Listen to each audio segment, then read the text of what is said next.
একদিন রান্না না থাকলে পরের দিনটা কিন্তু অনেক আরাম-আয়েশ করে দিনগুলো কাটানো যায়।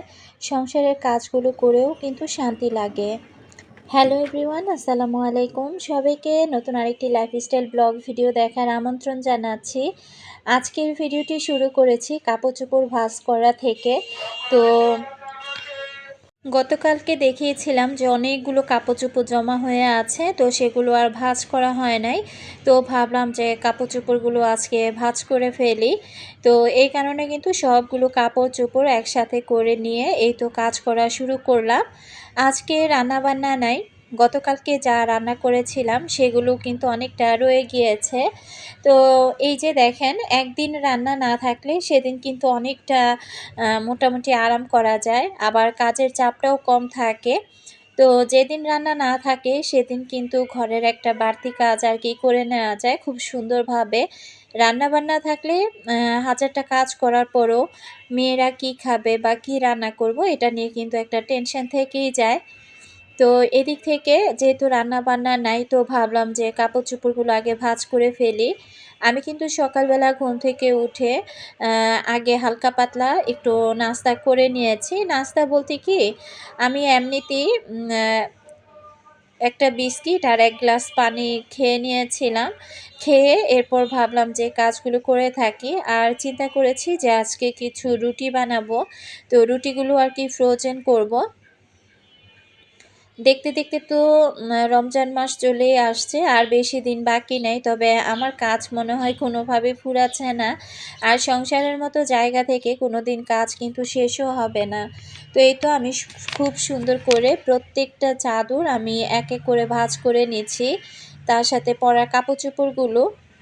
আমার প্রতিটা আপু ভাইয়াদেরকে রিকোয়েস্ট করব যে যারা ভিডিওটি ক্লিক করেছেন এখনও পর্যন্ত একটি লাইক দেননি, প্লিজ একটি লাইক দিয়ে ভিডিওটি কন্টিনিউ করবেন। আর যারা নতুন আজই আমার চ্যানেলে প্রথম ভিজিট করেছেন, যদি আপনি লাইফস্টাইল ব্লগ দেখতে পছন্দ করেন চাইলে চ্যানেলটি সাবস্ক্রাইব করে আমার পাশে থেকে যেতে পারেন। তো এদিক থেকে দেখেন, আমি খুব সুন্দর করে বালিশের কভারগুলো আগে ভাঁজ করে নিলাম।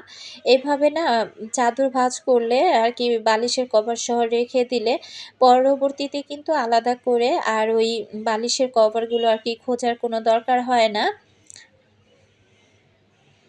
আজকের ভিডিওটা ভয়েস দিতে গিয়ে আর কি একটু অস্বস্তি বোধ করছি, কারণ যেহেতু নির্বাচন ১২ তারিখে, তো এর মধ্যে দেখা যায় একটু পরপরই মাইকিং করা হচ্ছে এটা সেটা নিয়ে। এরপর তো কত রকমের যে চিল্লাচিল্লি, হই হাল্লা, গান বাজনা, অনেক কিছু শব্দই হয়তোবা আপনারা কম বেশি শুনতে পারবেন। তো যারা এ ধরনের শব্দগুলো শুনবেন প্লিজ সবাই একটু ক্ষমা সুন্দর দৃষ্টিতে দেখবেন। আমি বরাবরই বলে থাকি, যেহেতু আমার রাস্তার পাশে বাসা। আচ্ছা, আমি এখন কয়েকজন আপুর কমেন্ট পড়ি। একটা ভিডিওতে সব আপুদের কমেন্ট কিন্তু পড়া যায় না। আমার রেগুলার ভিউয়ার্স কিছু আপুরা আছেন যারা সাধারণ দর্শক, সবসময় আমার ভিডিওগুলো দেখে থাকেন। তো অন্তদুলন আইডি থেকে আপু কমেন্ট করেছেন, আসসালামু আলাইকুম আপু, অসুস্থ শরীরটা একটু ভালো হয়েছে, তাই আজকে তোমার ভিডিওগুলো দেখলাম, তবে ওইভাবে কমেন্ট করতে পারলাম না, সরি। তো আপু, তোমার জন্য মন থেকে অনেক অনেক দোয়া রইলো। তুমি খুব তাড়াতাড়ি সুস্থ হয়ে ওঠো। আসলে ঘরের যে একদম প্রধান যে মানুষটা থাকে, আমি প্রধান বলতে এক ঘরের হাসব্যান্ড এবং স্ত্রীকে মনে করি। তবে স্ত্রী যদি অসুস্থ হয়ে পড়ে না, তাহলে গোটা সংসারটাই কিন্তু অচল হয়ে পড়ে। তা আমরা তো একটা সংসারের পিছনে যে কতটা সারাদিন সময় দেই সেটা আসলে আমরা একমাত্র মেয়েরাই জানি। তো আমার ভালোবাসার আপুরাও মাঝে মাঝে কমেন্ট করে বসেন যে আপু অসুস্থ আছি, বা অসুস্থতার কারণে ওইভাবে ভিডিও দেখতে পারি নাই, তো আমার জন্য দোয়া রাখবেন। তো আমি আমার প্রত্যেকটা আপুর জন্যই সবসময় মন থেকে দোয়া রাখি। আল্লাহ তাআলা যেন আমার প্রতিটা আপুকে খুব খুব ভালো রাখে। তো এই পাশে দেখেন, আমি কতগুলো বেডশিট, তারপরে ওইদিকে পরার কিছু কাপড়-চোপড় ছিল, সবকিছু আমি গুছিয়ে নিয়েছি। তো ওয়ারড্রপে ওগুলো আমি রেখে দিয়ে আসলাম। আর চাদরগুলো আলমারিতেও আমি রেখে দিয়ে আসছি। এখন এই যে কুশন কভারগুলো লাগিয়ে নিচ্ছি। একটা ভিডিওতে না অনেক অনেক কমেন্ট আসে, তবে সব ভিডিওতে ওই যে বললাম না যে একটা ভিডিওতে তো আর অনেক কমেন্ট পড়া যায় না, তো অনেক আপুদের কমেন্ট থেকে যায়। সেক্ষেত্রে যদি সেই কমেন্টের রিপ্লাইটা দিতে একটু দেরি হয়, তো আমার ভালোবাসার আপুরা প্লিজ আপনারা কেউ রাগ করবেন না। আজকে ভয়েস এমনিতেও দিতে গিয়ে আমার যে কতটা কষ্ট হচ্ছে, তো আজকে না আসলে ভাত খেতে খেতে আমার বিকেল ৫টা বেজে গিয়েছে। তো ভিডিও তো এটা আগেরই করা ছিল। তো আসলে বাসায় একটু চাপের মধ্যে আছি। চাপটা কিসের যাচ্ছে তো সেটা না হয় অন্য কোনো একটা ভিডিওতে বলবো, তবে খুব তাড়াহুড়া করে আজকে ভয়েসটা দিয়ে তারপর ভিডিওটা ছাড়তে হচ্ছে। আসলে ওইভাবে একটু সাজিয়ে গুছিয়ে যে আমার আপুদের সাথে কথা বলবো, আমি কিন্তু সেটাও বলতে পারছি না। তো এই যে দেখেন আমি কি করেছিলাম, অফ ক্যামেরাতে আমি এই বারান্দাটা না পুরো পরিষ্কার করেছি, সেই সাথে গাছগুলোকে খুব সুন্দর করে আজকে একেবারে ধুয়ে দিয়েছি।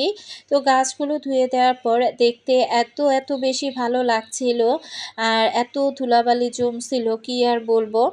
তো অনেক দিন যাবতই চিন্তা করতেছিলাম যে কাজগুলো করব, তারপরে না করাই হচ্ছিল না। তো অনেক ঝামেলা শেষ করে আর কি, ঝামেলার মধ্য দিয়েই আমি কিন্তু এই বারান্দাটা আজকে পরিষ্কার করেছি, যেহেতু রান্নাবান্নার কোনো ঝামেলা ছিল না। প্রত্যেকটা গ্রিল আমার পরিষ্কার করতে প্রায় ২-৩ বালতি পানি লাগছে। তো এত প্রচুর পরিমাণে ধুলা, তা আমি যদি পারতাম পুরোটা গ্রিল একদম গাছপালা সরিয়ে যদি পরিষ্কার করতে পারতাম তাহলে আরও বেশি ভালো লাগতো। তারপরেও প্রত্যেকটা টব নামিয়ে নামিয়ে আমার কিন্তু অনেকটা সময় নিয়ে এগুলো পরিষ্কার করা হয়েছে। তো যাই হোক, পুরোটা বারান্দা পরিষ্কার করতে অনেক সময় লেগে গিয়েছে, তো সেটা আর কি অফ ক্যামেরাতে করেছি। ক্যামেরা অন করে না কাজ করতে গেলে আসলে অনেক সময় চলে যায়। বারান্দা যে পরিষ্কার করব সেটা কয়েকদিন ধরেই চিন্তা ভাবনা ছিল।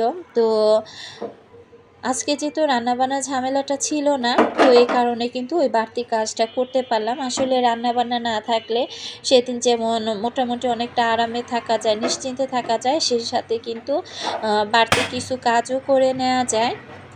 তো এখন আমি কিছু রুটি বানিয়ে রাখবো, চিন্তা করলাম যেহেতু রান্না নাই তার চাইতে কিছু রুটি বানিয়ে রাখি, সকালের নাস্তা নিয়ে টেনশন হবে না। অনেক দিন আগে একজন আপু আমাকে কমেন্ট করেছিল আমি কিভাবে রুটি ফ্রোজেন করি, একটু যেন শেয়ার করি। তো এখানে আমি এই যে আটার পানি দিয়ে দিয়েছি, পরিমাণ মতো লবণ আর একটু সয়াবিন তেল দিয়ে দিলাম। তো পানিটা খুব ভালো করে ফুটে উঠলে এরপর আর কি আমি আটাটা দিয়ে তারপর খুব ভালোভাবে আর কি আটাটা কাই করে নিব। তো আমি কিভাবে রুটিগুলো বানাচ্ছি একটু, সেই আপুটা যদি আজকের ভিডিওটা দেখে থাকেন তাহলে তো বুঝেই যাবেন। তো একদম পানিটা যখন টকবক করে ফুটে উঠবে তখন আর কি আমি এই যে এখন আটাটা দিয়ে দিচ্ছি। আটা দেওয়ার পর এটা খুব ভালো করে আমি মথে একদম ময়ান করে নিব। তো আমি তো একদম আন্দাজ মতো পানি দিয়েছি, আর যতটুকু পরিমাণ আটা দিচ্ছি সেখানে আর আলাদা করে আমার পানি দিতে হবে না। RS মম আইডি থেকে আপু কমেন্ট করেছিল, আসসালামু আলাইকুম আপু। ওয়ালাইকুম আসসালাম আপু। আপু নন স্টিক নাকি ভালো না ব্যবহার করা, হাঁড়ি দুটি ভারী সুন্দর, তবে ব্যবহারের ক্ষেত্রে কতটুকু ভালো হবে বলতে পারবো না। আসলে আমি নন স্টিক ব্যবহারের পক্ষে নই, তবে যার যার পছন্দের ব্যাপার, স্বাস্থ্যগত দিক দিয়ে বললাম আর কি। তো হ্যাঁ আপু, এটা আপনি ঠিকই বলেছেন যে নন স্টিকের হাঁড়িগুলো স্বাস্থ্যের দিকে কথা যদি চিন্তা করি তাহলে কিন্তু নন স্টিক যতটা কম ব্যবহার করা যায় ততটাই ভালো। তারপরেও দেখা যায় কি যে নন স্টিকে রান্না করতে গেলে একদম তেলতেলে থাকে পাতিলাটা, ওটার মধ্যে লেগে যাওয়ার কোনো একটা ভয় থাকে না। এই কারণে কি আর কি আমার কেনা। তো এসকিপি যে পাতিলাগুলো আছে আমি অনেক আপুদেরই ব্যবহার করতে দেখি, তবে ওই পাতিলাগুলো আসলে লেগে যায় কিনা বা পুড়ে যায় কিনা আমি জানি না। তো ওগুলো যেহেতু আমি ব্যবহার করি নাই, এই কারণে কিন্তু ওটা আর কি কিনতে গেলেও না একটু ভয়ে ভয়ে থাকি যে কেমন না কেমন হবে। না হলে আমি দেখা যায় এসকিপির যে পাতিলাগুলো আছে সেগুলো হয়তোবা কিনে নিতাম। তো আপু আপনাকে অসংখ্য ধন্যবাদ জানাচ্ছি। এটা সত্যি কথা যে ননস্টিকের হাঁড়িগুলো স্বাস্থ্যসম্মত না। আর এ পাশ থেকে দেখেন আমি কিন্তু আটাটা খুব ভালো করে ময়ান করে নিয়েছি। আটা যত ভালো করে ময়ান করা যাবে রুটিগুলো কিন্তু ততটাই নরম এবং তুলতুলে হবে। তো আমি আলাদা আলাদা করে ছোট ছোট করে ডো রেডি করে নিয়েছি। এখন খুব সুন্দর করে এটাকে আরেকটু ভালো করে মথে তারপরে আমি রুটি বানিয়ে নিব।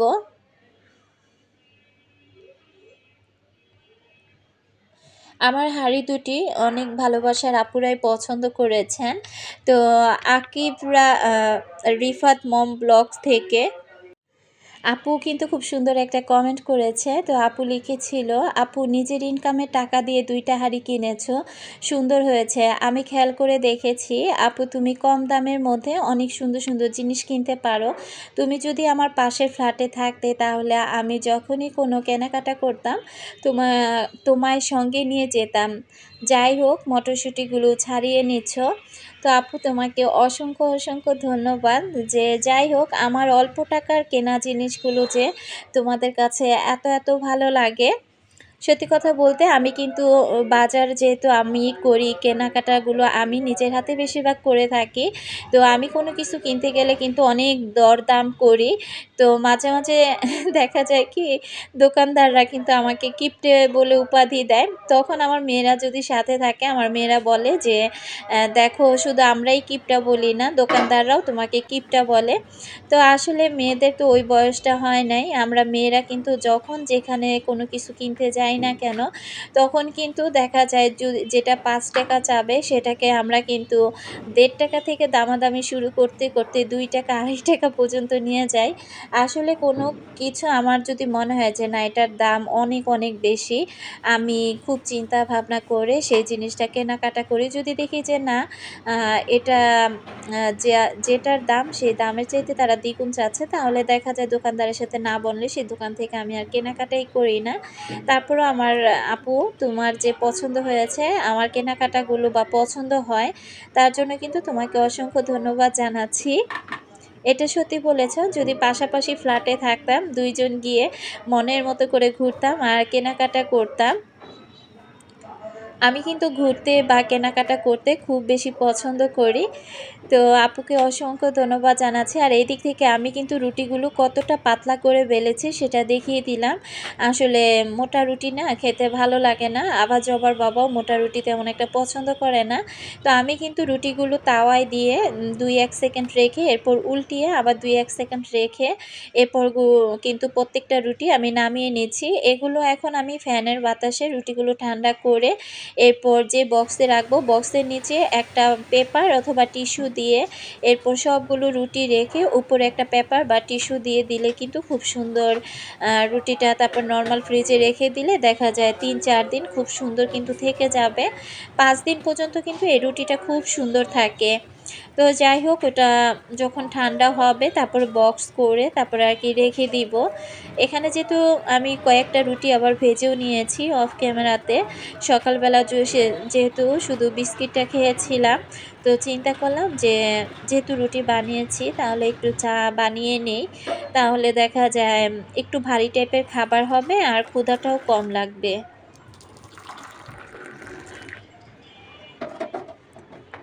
আসলে বাসায় মেহমান তো আসার কথা বলেছিলাম।